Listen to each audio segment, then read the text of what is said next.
So James Gardner, Bridget and Thomas Black SUNY Distinguished Professor, I should mention a distinguished CIA member, is an expert in election and constitutional law, federalism, voting rights, redistricting, democracy, and state constitutional law, as well as the institutionalization of democratic principles through law. He is a highly regarded specialist in constitutional and election law and a prolific scholar who has published 6 books and more than 60 articles and book chapters.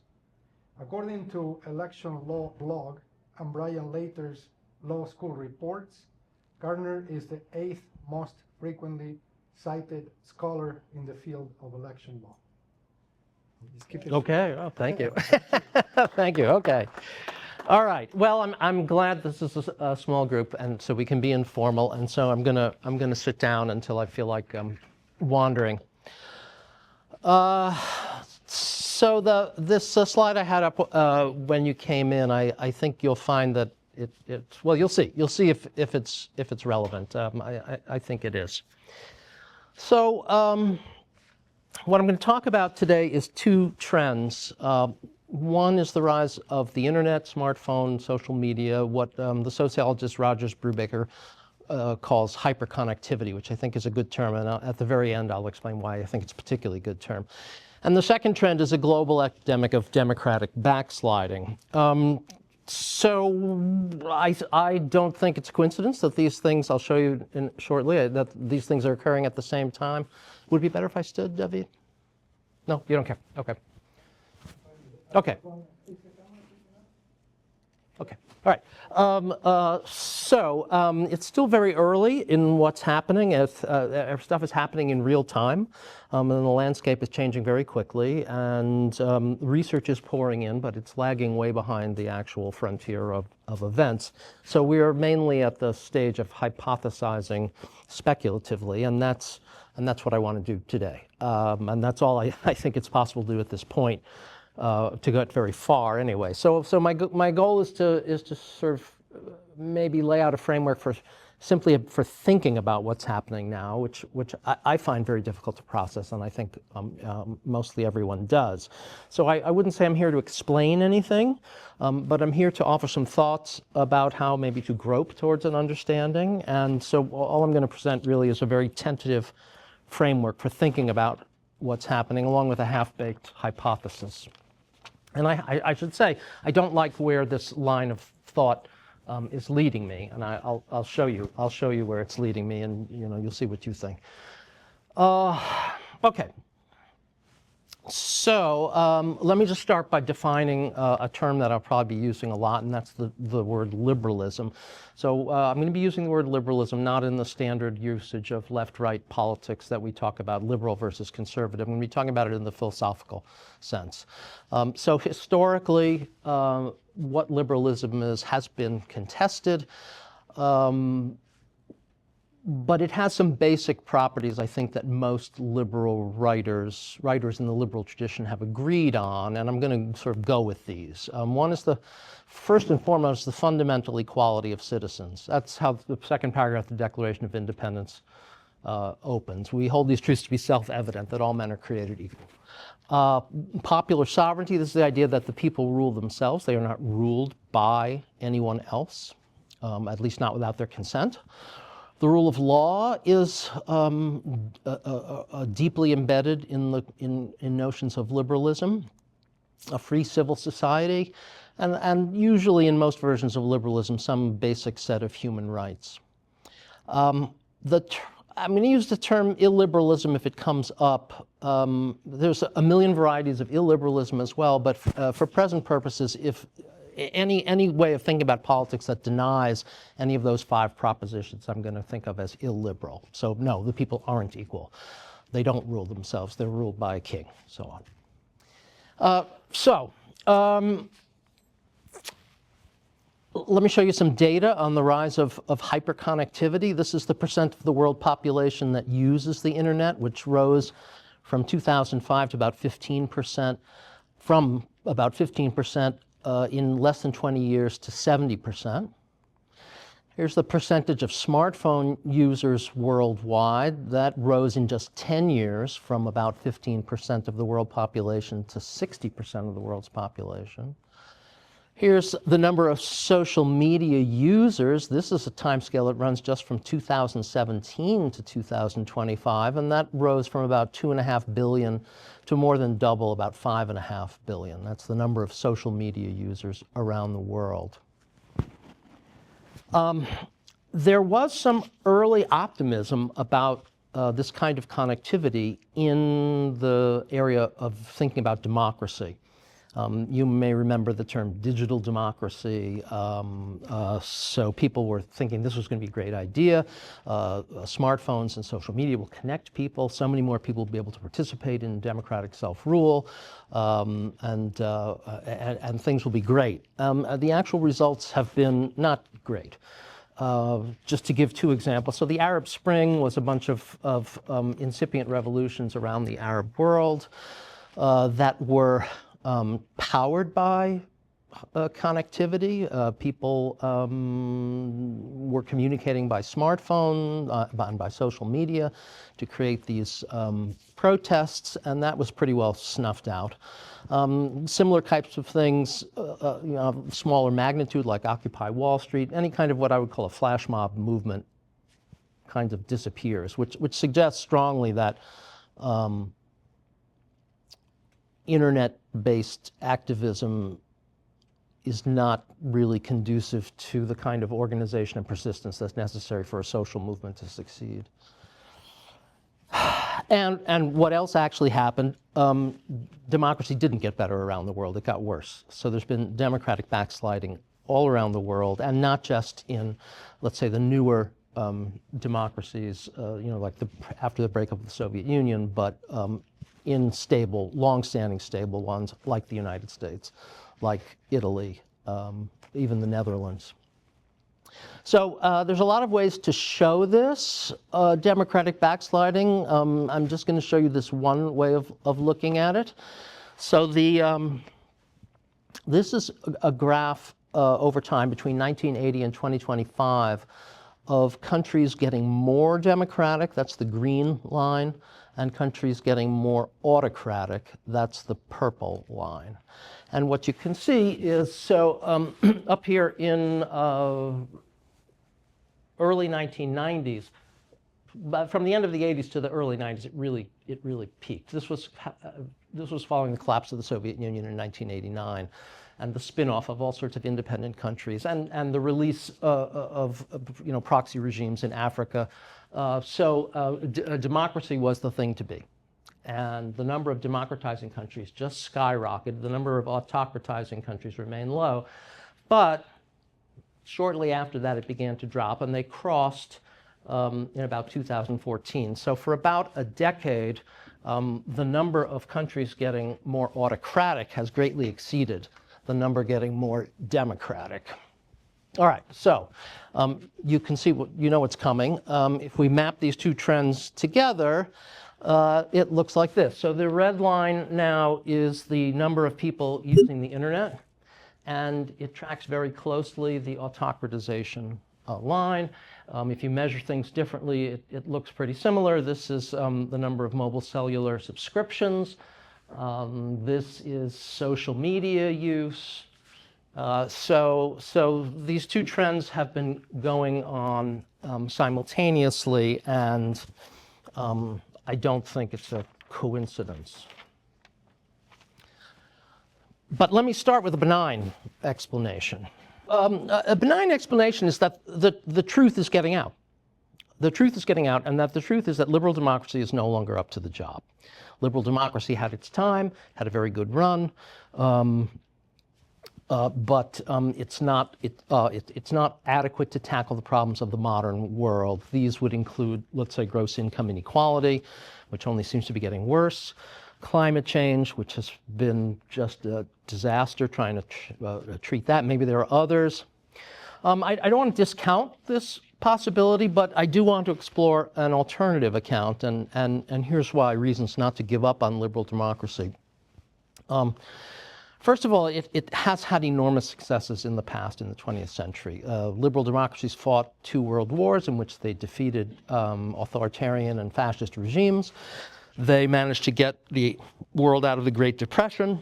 They seem to have demonstrated the truth of something that Immanuel Kant once said, which is that democracies don't go to war with each other. And also something that the economist Amartya Sen said, which is that democracies don't suffer famines or similar mass humanitarian disasters. So those seem like good reasons to not give up on it. Also, I think the practice of liberal democracy has rarely approached the ideal, so there's plenty of room for improvement. And the emerging alternatives don't really look like progress, at least not to me, various kinds of authoritarianism and populist autocracy. And then I guess for this audience in particular, you know, everyone who is a member of this community, students, faculty, staff, visitors, is a beneficiary of liberal democracy. You would not be here if not for liberal democracy. You know, you're here, if you're a student here, you're a faculty member here, you're here on the merits. It's not because you knew Jared Kushner. Okay, so let me talk about democracy then. So first of all, what is it? So democracy has been defined in many different ways. The ancients defined it as the rule of the many, as opposed to the rule of the one, which was monarchy, or the rule of the few, which was aristocracy. But the definition that we use today is the post-Enlightenment definition of philosophical liberalism, which is simply that a self-defined people rules itself. And that's the story that's told in the Declaration of Independence. When the king abuses human rights, it is the duty to throw off the yoke and so on. And the Constitution is based exactly on this story. We, the people of the United States, we, the people, do ordain and establish this Constitution for ourselves and our posterity. So democracy has provoked long-standing doubts. The ancients considered it a form of mob rule. And the U.S. framers, so this 2,000 years later, the U.S. framers agreed with that.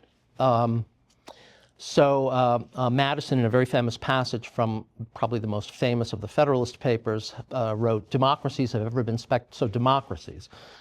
spectacles of turbulence and contention, and have in general been as short in their lives as they have been violent in their deaths. So this is looking backwards at the history up to 1787. The discourse at the Constitutional Convention was filled with expressions of fear of demagogues. In fact, George Washington himself wrote to the Marquis de Lafayette to say that he had agreed to chair the convention, which he didn't want to do, just to make sure that it wasn't chaired by a demagogue. And Madison wrote later in the Federalist Papers in praise of the proposed Constitution that it involved the total exclusion of the people in their collective capacity, meaning that there was no direct democracy anywhere in the U.S. Constitution. It was all representative government. So a filter would be placed between the people and the actual making of policy. The skepticism of democracy was rejected to a large extent, though, in the United States in the early 19th century during what's often called the Jacksonian era. So, meaning that people began to reject the belief widespread among the founding generation that the ordinary people are incapable of engaging in self-rule. So the Constitution has since then become a lot more democratic. The franchise has expanded quite a bit. On the state and local level, many offices were made elective that had previously been appointed. The 17th Amendment changed our system of selecting senators from one of legislative appointment to one of direct election.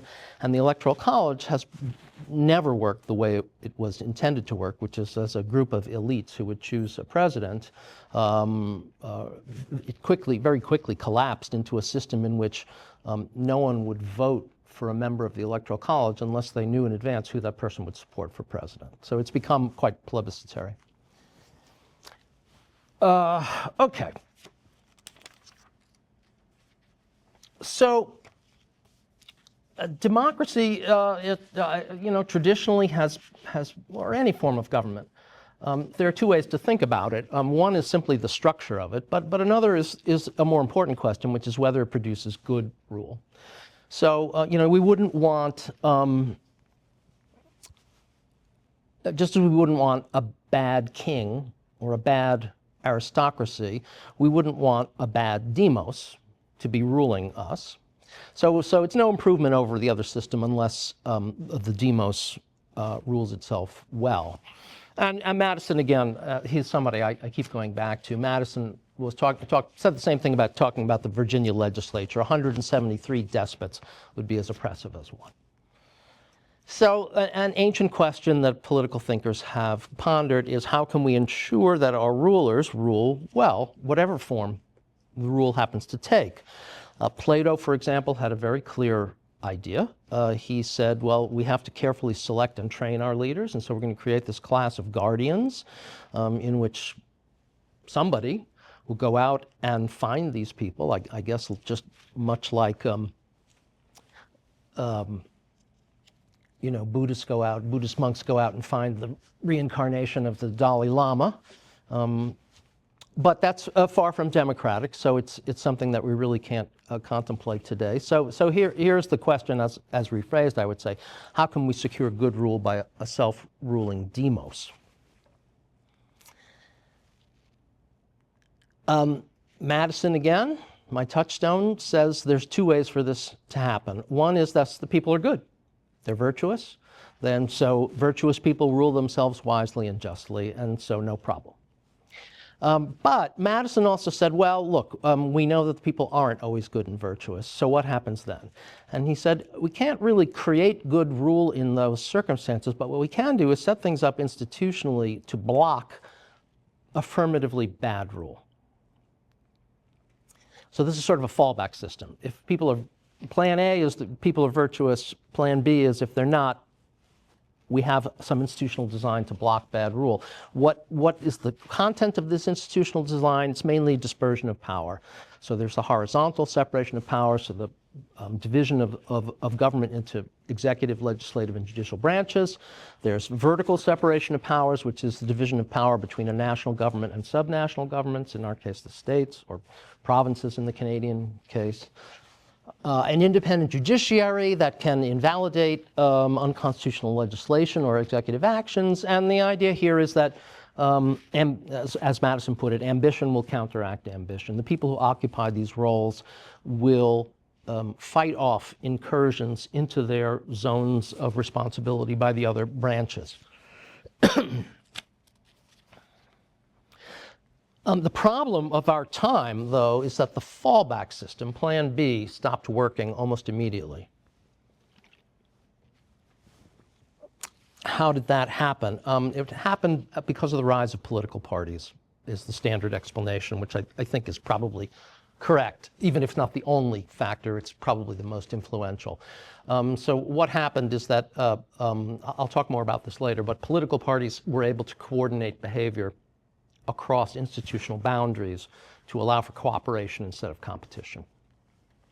Yeah. So what the system does, when the system does now work to prevent bad measures, it really does so, as far as we know, only under two conditions. One is when there's a very broad-based social consensus on what's good and what's bad, and that was the case during the 1950s. The other situation is in situations of extreme partisan polarization, which is what we have now. The problem with now versus the 1950s is that, unlike in conditions of social consensus, partisan polarization doesn't just impede the enactment of bad measures, it also impedes the enactment of good measures. And I think this is the frustration that may be driving a lot of dissatisfaction with democracy around the globe.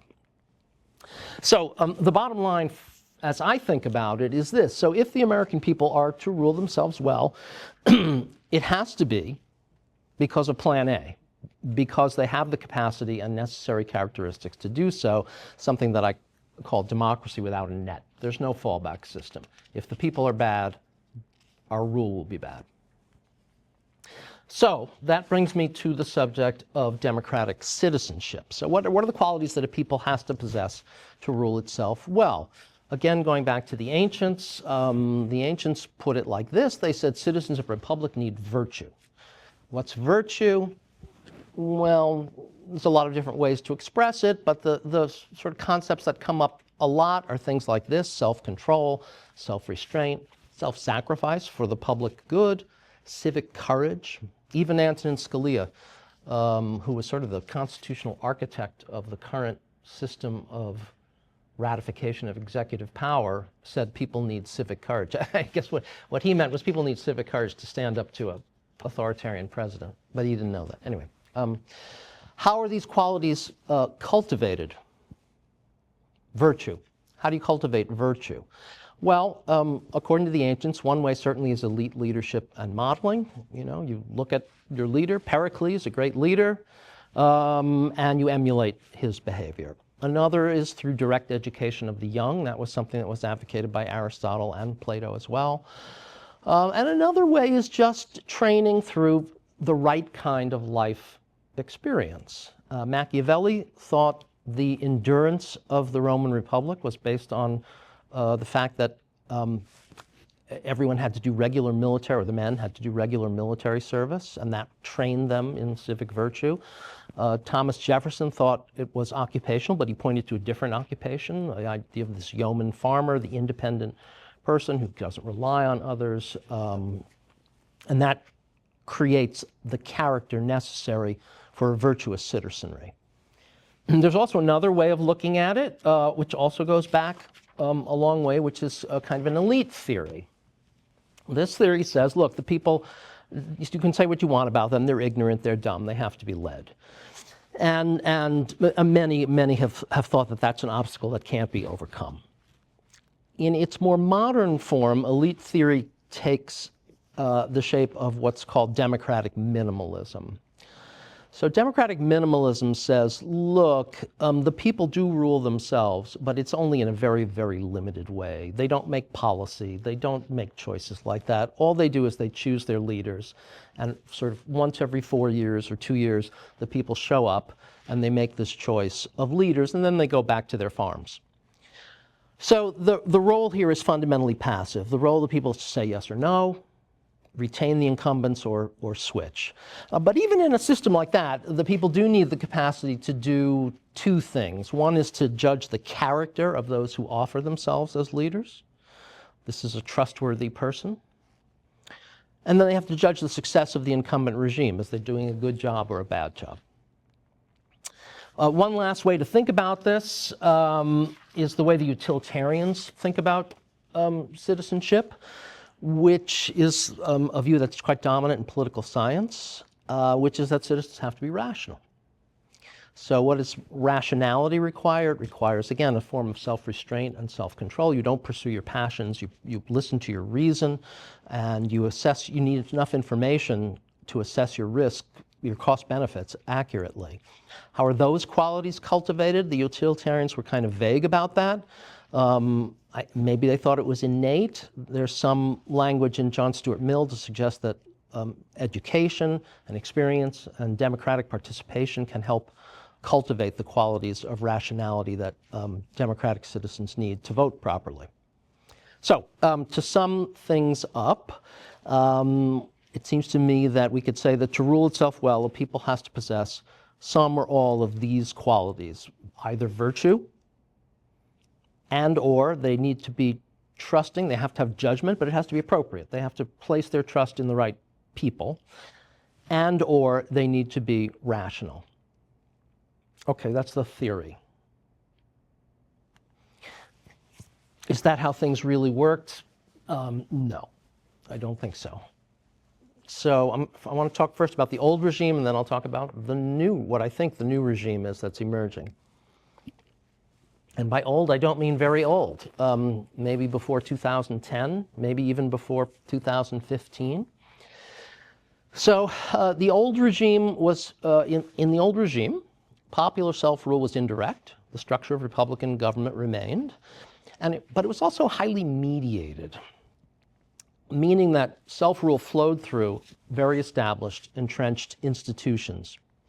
And these institutions were the gatekeepers to power. And because they were the gatekeepers to power, they were controlled by elites.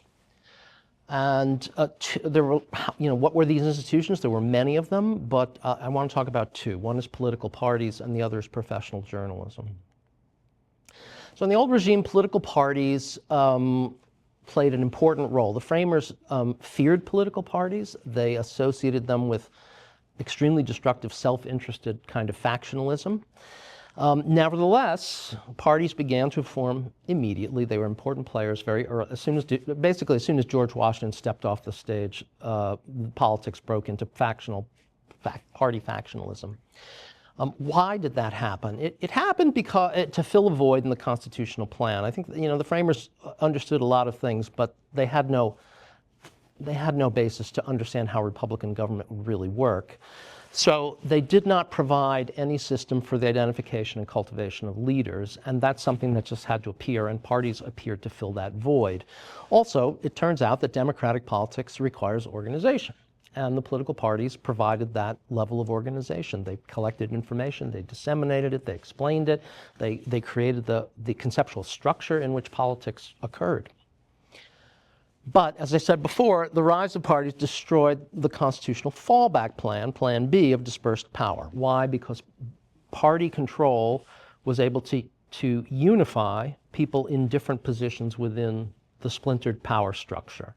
And there's no example in American history more vivid than the one that's going on right now, where a Republican Congress is basically shoveling over power to the Republican executive. So what did this do? It undermined interbranch competition as a check on concentrated power. So that's what parties were capable of doing. What else? So party leaders, they controlled their members. They did, I think it's fair to say, they exercised a kind of responsible leadership. They took a broad view of the common good because in a two-party system, the parties are very broadly based. And in this system, the rank and file members of a party really had no significant role. They had no power to select candidates. Candidates were selected at a convention by the party elites, and they had really no voice in the making of policy. So it was an elite-dominated system. If we look at professional journalism, I think we see something pretty similar. So this was highly influenced by progressivism, 20th century progressivism. Progressives, like the framers, disliked parties. They took, what was new though, was they took a technocratic view of governance. The famous progressive mayor of New York, Fiorello LaGuardia, once said, "There's no Democratic or Republican way to pave a street." So you just need information. There's a science of governance. They viewed partisanship as irrational. They were very suspicious of these 19th century political machines that met immigrants at the boat and processed them into their parties. But I think they were a little more optimistic than the framers about citizen capacity. They took a very demanding view of what citizenship requires. You have to stay informed. You have to understand the common good. You have to vote for the common good over your self-interest. And you need to reject naked partisanship as a kind of tribalism. I can skip this. So the progressives also did not like the so-called yellow press that existed in the late 19th century, which was a lot like when every press outlet was, I don't know, Breitbart News or Fox, which they thought gave the wrong kind of public education. And it was under the progressive influence that the first journalism schools were formed in the very early 20th century. And in these schools, they developed a curriculum of professional standards: objectivity, evidence, nonpartisanship. And so for most of the 20th century, professional journalism was a gatekeeper of public information. Okay. Did this regime lead to good rule is kind of the question. And of course, it's difficult to say. It's subjective, but here's one way maybe to look at it. During this period, the U.S. avoided the obviously worst kinds of bad rule. We didn't have any tyrants or dictators or demagogues. You can contrast the experience here of the United States and the North America with South America, where there were constant shifting back and forth between authoritarian and democratic regimes. I would say there was slow progress on some of the important issues facing the country, so maybe not so bad. How did it get that way? I go back again to Madison. So there's two routes to good rule, either popular virtue or the fallback system. But the fallback system was broken. So the question was the good rule, let's say it was good rule, that we experienced under the old regime, the result of the virtue and liberal-mindedness of the masses? Was there a widespread belief in the values of the American founding? I think you know where this is going. The answer is no. We could talk a lot about the beliefs of 20th century Americans, but I will focus on one study that really shocked the country, which was a study by the Harvard sociologist Samuel Stouffer, who took a very wide survey of beliefs on civil liberties in 1955. And here are some of his results. 1/3 of the people, so this is during the height of the Cold War, when Americans were differentiating themselves from the unfree and godless Soviet Union. 1/3 thought a socialist shouldn't be allowed to speak in their community. 60% thought an atheist shouldn't be allowed to teach. 2/3 said books by communists should be removed from public libraries. 91% said a communist high school teacher should be fired. But on the other hand, the same survey showed that liberal values were widely supported by elites at the time. And that's been backed up. These results don't change. There are studies much more recently that show some very similar kinds of results. So, summing up the old regime, it seems to me we could say this. It was basically committed to Republican government, but within an elite-led system of gatekeeping that kept the original constitutional system functioning okay, if differently from how the framers intended it, and for the most part defended and slowly pursued some of the aspirational principles of the U.S. founding, like liberty and equality and popular self-rule. So why though? What kept the gatekeepers in line? Why didn't they just seize power if they held it?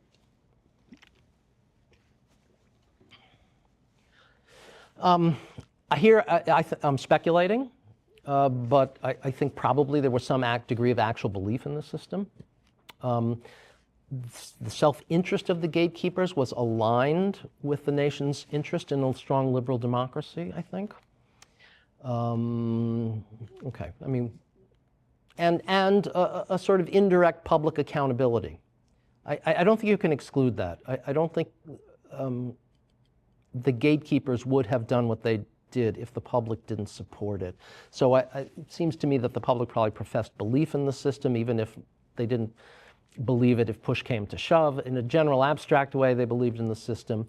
And the gatekeepers were able to shape public opinion in ways that protected their own role. Okay, that brings me to the new age of hyperconnectivity. So, again, I'm using Brubaker's terms and his analysis. He says hyperconnectivity doesn't cause things to happen, but it makes some things easier and others harder. And one thing it makes easier is broad-based democratic rule. There's no question about that, for all the reasons that the digital democracy optimists said. But on the other hand, I think what we now know is it makes good democratic rule harder than it was before. How does it do that? It facilitates a kind of plebiscitary democracy. That is, it transfers power from the traditional gatekeepers to other groups and individuals. And these replacements are not embedded in the system the way the original gatekeepers were. And so they don't have the same structure of incentives. Have all, they're not appointed by anybody, they're appointed by themselves. Secondly, and this is the part I never have been able to understand, they're able to obtain personal following. I can understand why someone would want to appoint themselves a leader in a leaderless system, but why anyone would follow them, I don't quite get. But they are able to do this. And their interests are not in any way aligned with the stability or success of the inherited system. It's a very different system. Some people call it an attention economy.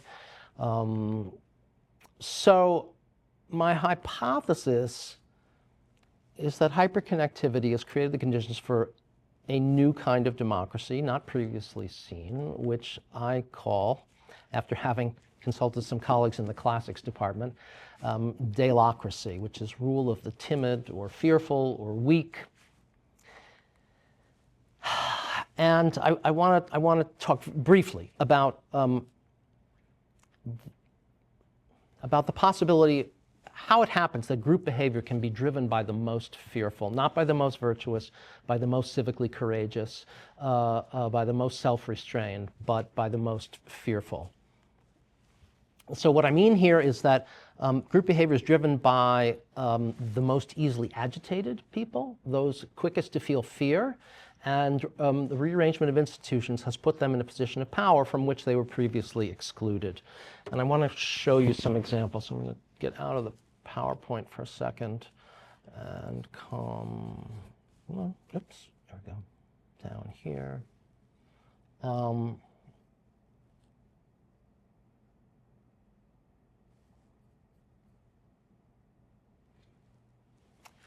This is a flock of starlings.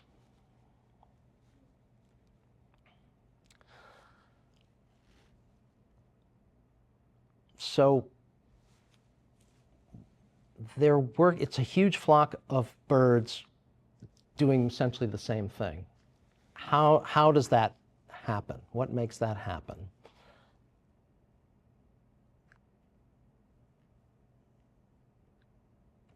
So ornithologists have developed some simulation models that do a really good job, as you'll see in 1 second, of simulating this behavior. And the models basically have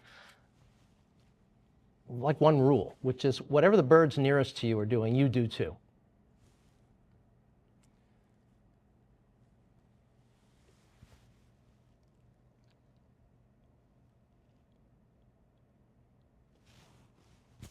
So we can start them more dispersed. Oh, here you go. So they're doing their own thing for a while, and they're looking around and seeing what the other birds are doing, and then eventually the flock develops a pretty substantial kind of coherence. And so the ornithologists who study bird behavior, they tend to divide bird activity into two categories. One is feeding, and the other is escaping predators. And if it is the most vigilant birds, it is, in fact, the most vigilant birds who take off when they suspect a predator is around. And on this model, if the other birds see another bird take off, they go too. So this is and not only that, in the pecking order of a flock, the higher status birds are at the center, and the lower status birds are at the edge and more vulnerable. So they would have a reason to be more fearful. We can look at the same thing with traffic flow. So here's traffic moving well, and if I pick one driver who's timid and slows down,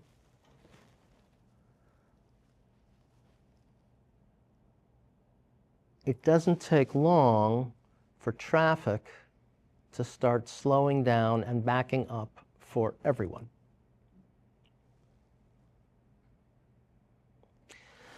So this is what I mean by group behavior being steered or driven by the most fearful or timid individuals.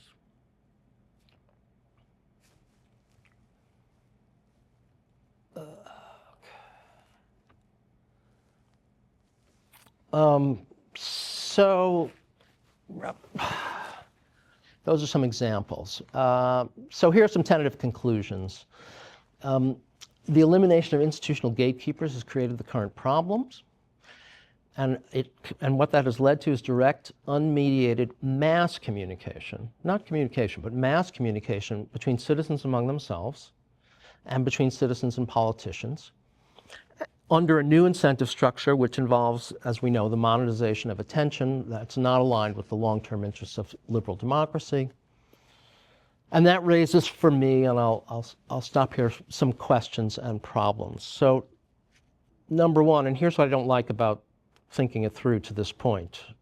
Democracy can't function without a powerful elite leadership. Is that true? Madison thought so. He thought all democracy does is facilitate the spread of passion. And maybe what we have in the past called democracy has always been a form of elite rule. I find this a very troubling conclusion to even have to contemplate, but I think we have to contemplate it. Yeah, that was a good thing, right? Okay. Second is the title of this talk, is the democratic project possible under current conditions of communication? I don't know. I'm wondering whether it is. And third, it's possible that there's an optimal level of connectivity in which democracy flourishes. So if we think of it as an optimization problem, we might say the 18th and 19th centuries were a period of hypo-connectivity. It was suboptimal. Communities were very isolated. Ideas didn't spread. And any kind of coordination could only be done by elites.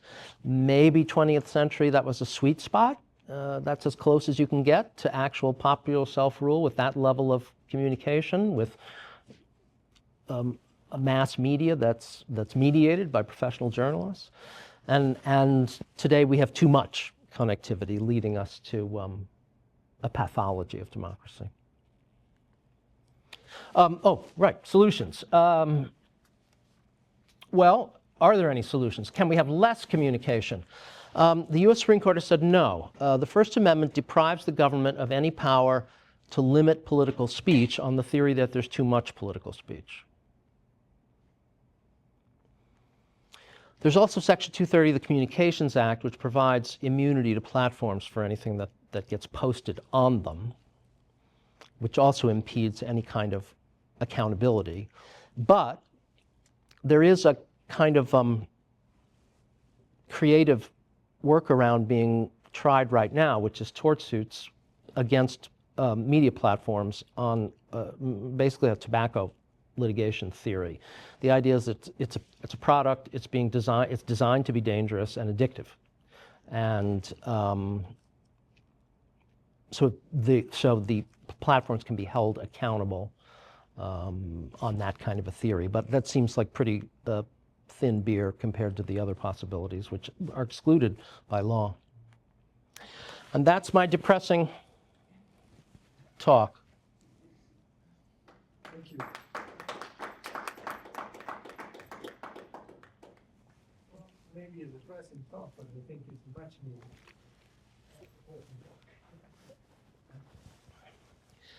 All right.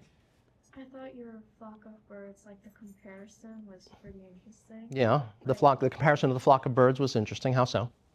Because it kind of demonstrates how human behavior can be similar to birds, and you're just like following whatever people around you follows, and that's so like, I guess, tentative, especially in our generation. Mm-hmm. We're just so used to like being by groups, and people are afraid of being alone and being like the outcasts.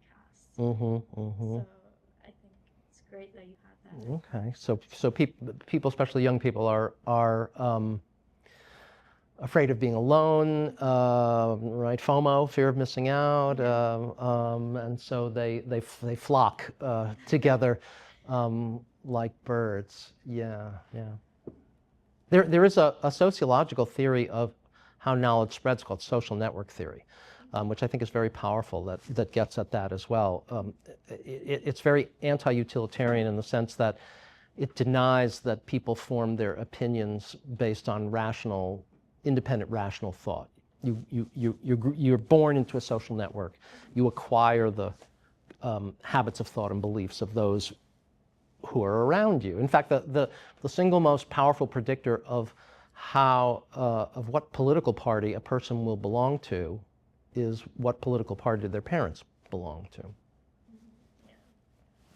I think that reminds very influential when it comes to like politics. Family, sure, sure.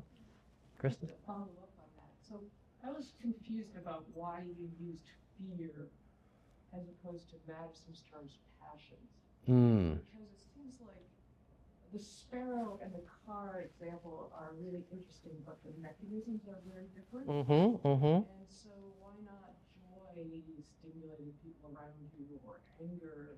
Why just fear? Why am I focusing on why am I calling it rule of the fearful rather than rule of the passionate? Yeah. And it's too bad that Yotam just walked out, because here's where I need his help in a project that we're working on. It seems to me, and this is something I want to find out for sure, it seems to me that do we have to do something? I think somebody went out through the wrong door. Oh, okay. Fearful. It seems to me that what motivates people in this hyper-connected situation is fear. Maybe, and I'm not sure about the right word, timidity is something that appeals to me as well, but what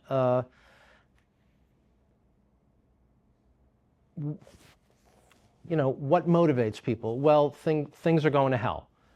This is terrible. This is awful. And it seems to me that people with some civic courage say, I ain't scared.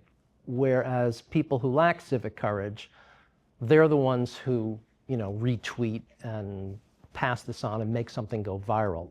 This is something I want to check out, though. There's love of drama as well, and having a sister who knows that. I'm social media group, I'm very aware of it. I do have a comment from the point of view of a historian. Yeah.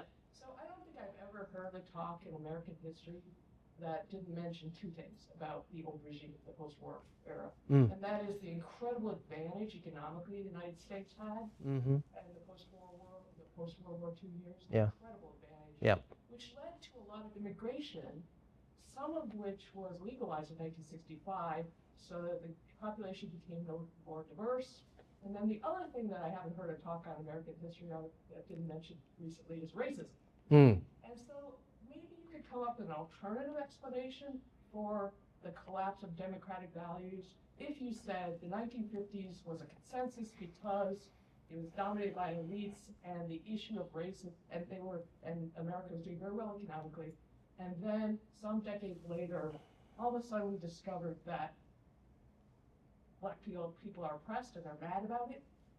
Immigrants are taking our jobs. And so not just social media, but all the social history of the last 50 years has challenged democracy as it used to be practiced. Right. How about that as a theory? Yeah, I mean, there's a million moving parts here.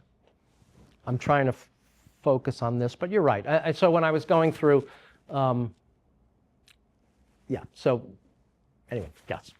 Yeah. If I could give you a little more hard time, you did mention the Dalai Lama. The Dalai Lama actually identifies himself to those views. Oh, does he? Okay, I didn't know this. Yeah. So, and your depiction of the roots of today's political theory was extremely Western civ-like. Yes, of course. I really do think that there are other understandings of democracy that we could learn from. I went to a talk recently that the Asian Research Institute sponsored by Professor Yong-Kyung Lee, who's a sociologist at Toronto, and she was doing a close examination of this recent South Korean political crisis.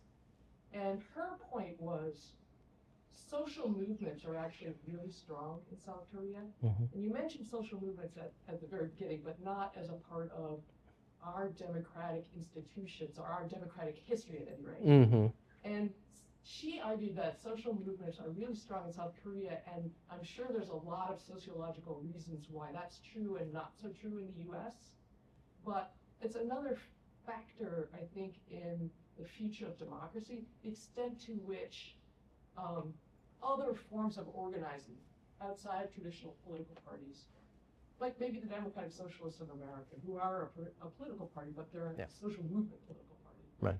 whether that might actually be hopeful in this period of social media. I actually don't use social media, so I'm not so fixated on it as this talk has been. But I just think, I remember Cornel West coming to UB and telling us all that we had to push Brother Barack.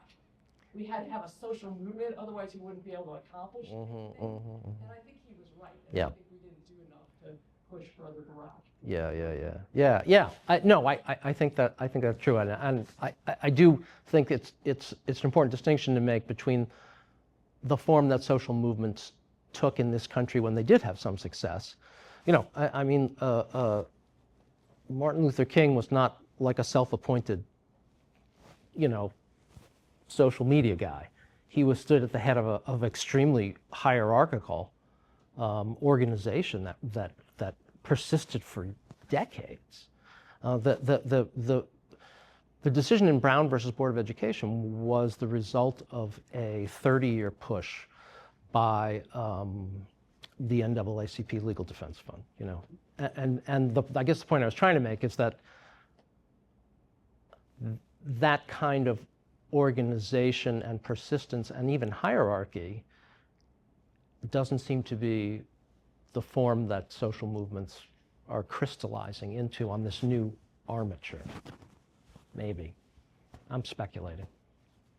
Hi. So thank you for a really great talk. I really enjoyed it. Yeah, sure. And I have a question that is self-interested, to be sure, Yes. but I think it builds a little bit on Kristen's last point. Yeah. Mm-hmm. Your conclusion came a little quickly for me, so I'm still trying to process some things. And one of the things that you mentioned is, I think, an increase in direct communication between citizens and politicians. Yeah. Yeah, the reason why that's interesting to me is because when I'm not a literature professor, I'm a volunteer with the Sierra Club.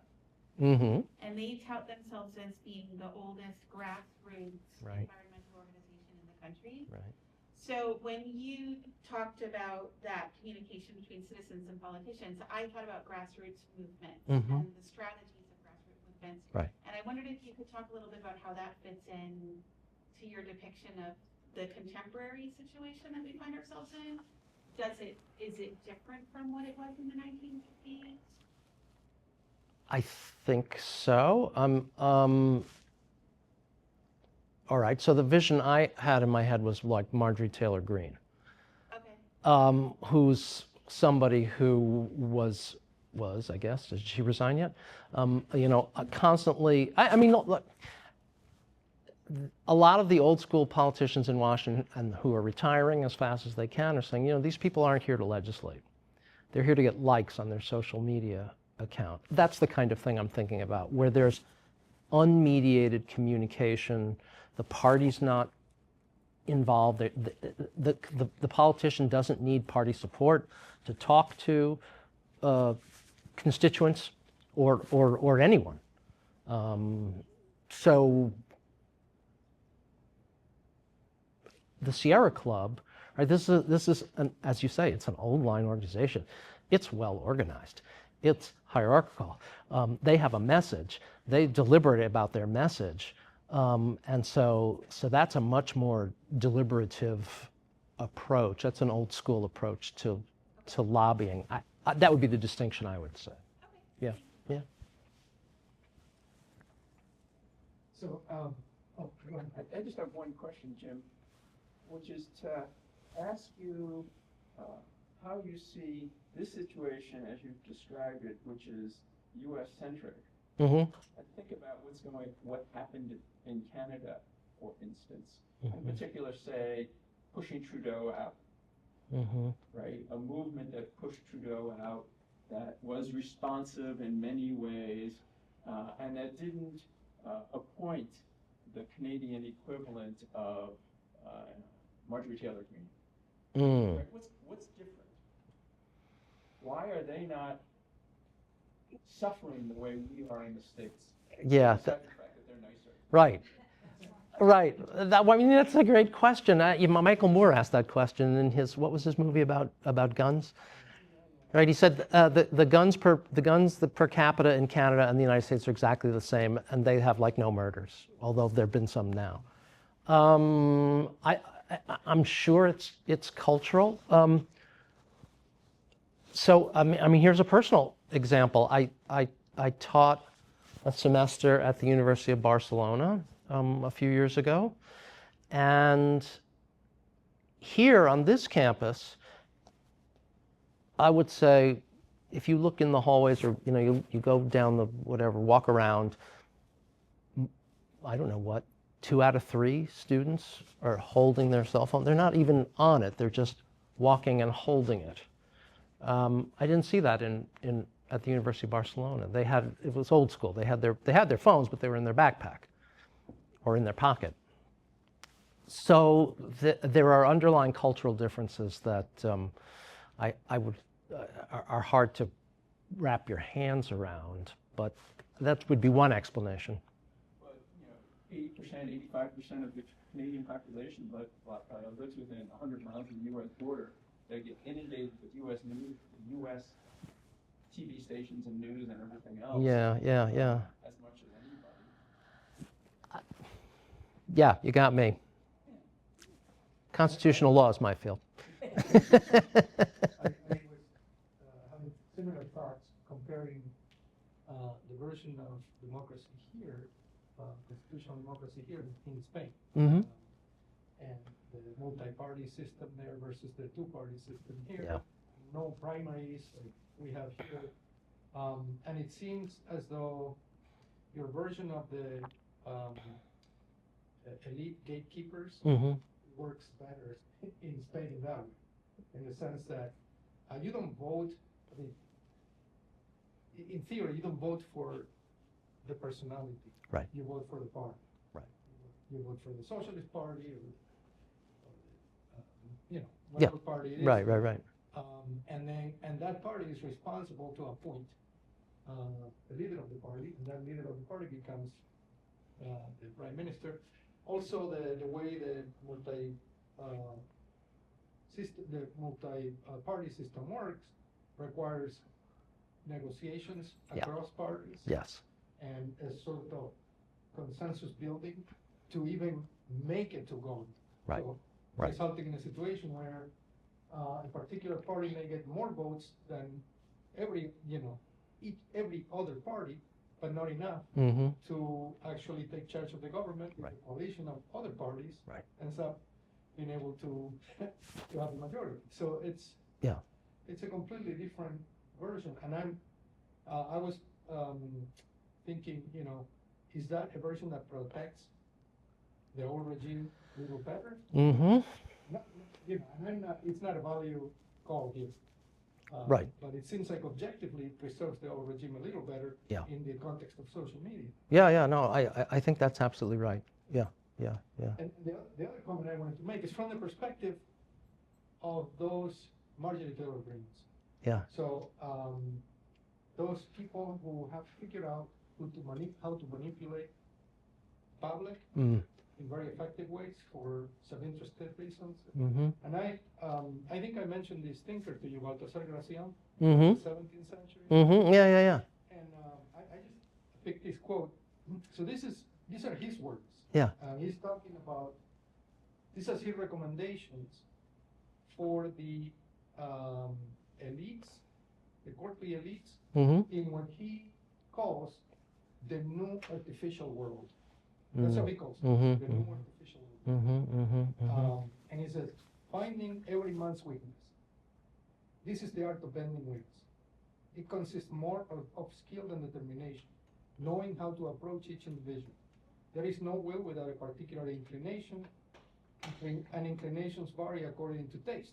Everyone is an idolater, some of esteem, others of self-interest, and most of pleasure. The trick is to recognize these idols in order to motivate, knowing each person's affected impulse. Ah. It's like having the key to another's will. One must search for the prime mover, which is not always the highest, but more often the lowest. Mm. One must take stock of their character first, and address their desires, Mm-hmm. and appeal to their inclination, which will infallibly overcome their free will. Ah. So it's basically the process that you're talking about, how to trigger, how to anatomize, so to speak, people's desires, emotions, and how to trigger them. And this is Exactly, social media is good. Yeah. Well, that's amazing because I skipped this slide in the interest of time, but now I think it's relevant. So Herbert Crowley was one of the founders of American progressivism, and this is what he wrote in 1909. So the progressives believed that the public had the capacity to rule itself well, but that they weren't there yet. So it was a vanguard kind of a movement like communism. So he says there's only one way in which popular standards and preferences can be improved. The men whose standards are higher must learn to express their better message in a popularly interesting manner. The people will never be converted to the appreciation of excellent special performances by argumentation, reproaches, lectures, associations, or persuasion. They will value the good thing only because the good thing has been made to look good to them. It's highly cynical coming from a progressive.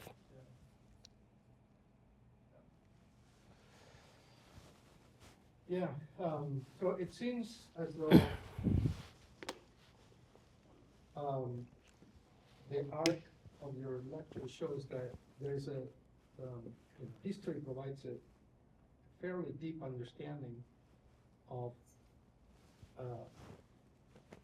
how difficult it is for people to self-talk. Mm-hmm. Yeah. And